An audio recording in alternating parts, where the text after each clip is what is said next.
What's up guys, Mr. Turbo 458. This is my RDH prospecting mini sluice slash highbanker setup. It comes with the stand here, which is steel, the sluice box.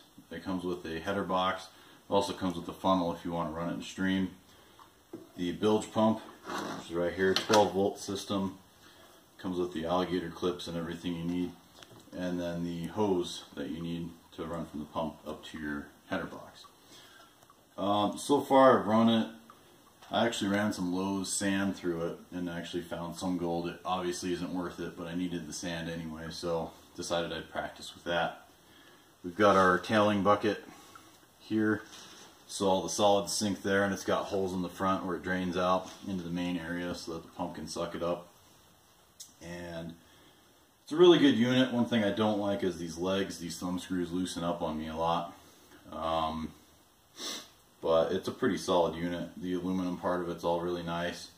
I would probably change this expanded metal in here. There's not much of a kind of a riffle effect going on there. It's pretty straight stuff. So, but there is a little bit of a curve on it, so I can run it with the riffles going in the right direction.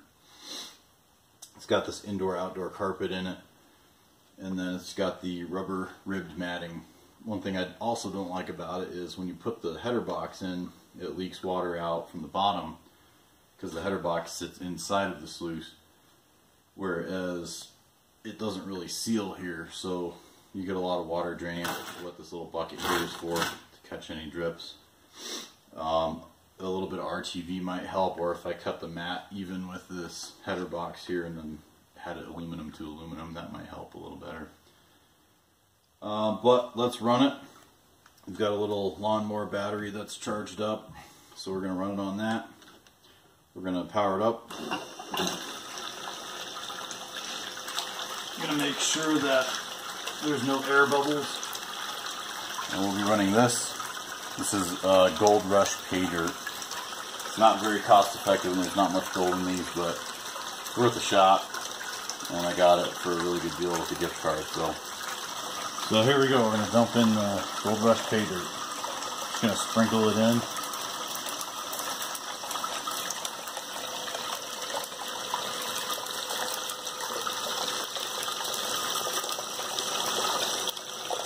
Let it clear out a little bit.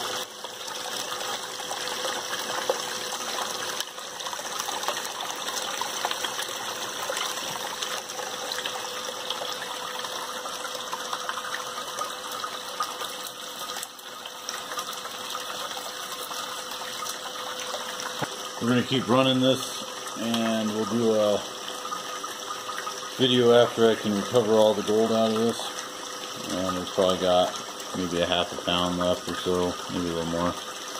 So we'll continue doing that, and then I'll get it cleaned up and show you what I got. Alright guys, we ran it through the sluice, or the highbanker rather, and right away you can see one piece of gold there, 2, 3, 4, 5, 6, 7, this little guy here, 8, and then this one up here by the riffle. I think you can kind of see it right there. That makes 9 pieces. This is our concentrates. So I also ran some sand the other day, the end of the 50-pound bag of sand that I ran through here. And you can see all the black sand from that, and then this little bit of brown sand and stuff. That's from the Gold Rush Pay Dirt. This is a homemade blue bucket. So right here you have your pump. It's the cheapest, smallest fountain pump you can get at Harbor Freight. Some 1/2-inch hose.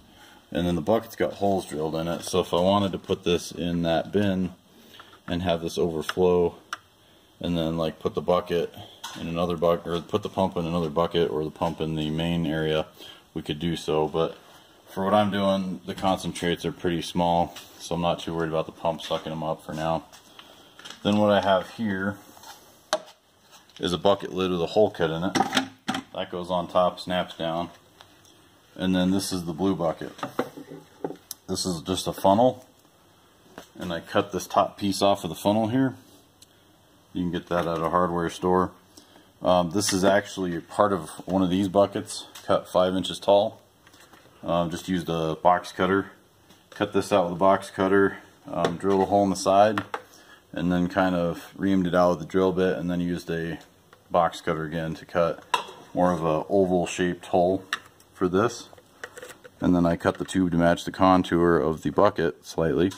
And I didn't use silicone like a lot of people are using on YouTube. I used 5-minute epoxy, which it dries hard, so it's a little more durable.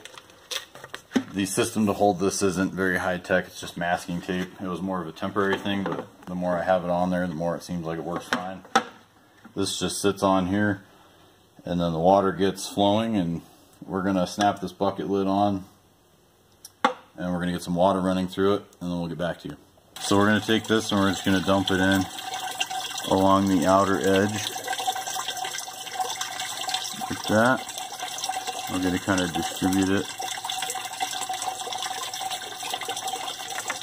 And already you can see how the water has that spiral look to it. So what that's doing essentially is all your heavies just fall probably almost right where they're dumped in, and then all the lighter stuff gets picked off, gets sucked to the middle, and then it goes over the, you can see the funnel here in a vortex type pattern. Yeah, there you go, you can see the black sand getting pulled up over the top there. We'll let this run for a little bit. I'll dump some more in, and then we'll get a better video of what it actually collected once all the black sand clears out. Alright, so we ran the blue bucket, and we got the gold from our original 1-pound bag. This is gold from all these pieces here. This is gold from a 1/2 pound of pay dirt that we got earlier, but there was some sand and black sand in with them, so I just dumped it in to get them cleared out. Very effective design, and it didn't cost that much. It was probably, I don't know, maybe 30 bucks tops. To buy one, I think it's $80 without a pump and anything with it. This right here is all the gold that we got out of the 1-pound bag, and there's, let's see, 1, 2, like 12 or 13 pieces in there. They might be sticking together. So not bad. Obviously it's not probably paying for the dirt, but it's kind of fun, and it's good to test your equipment to learn how it all works. Plus, like I say, I got a good deal on the pay dirt with a gift card and stuff, so that's what I got out of the 1-pound bag of pay dirt. Now there was some fine pieces in the pay dirt concentrate, which are in the snuffer bottle, and of course there's some more garnets in there. I doubt you can see any of it in there, but well, here's some garnets up here in the trap. So but there were some fine flakes, a couple of those in there, and then a couple of the other really fine flakes came out of that 50-pound bag of sand as well. So I hope this helps some of you out there, and thanks for watching. Like I say, the RDH Prospecting Sluice works quite well. There are some things I would change on it, but for the price you really can't beat it. And it does get gold quite well. A lot of these were stuck right up in the rubber matting in the beginning of the sluice. So there you go. Thanks for watching.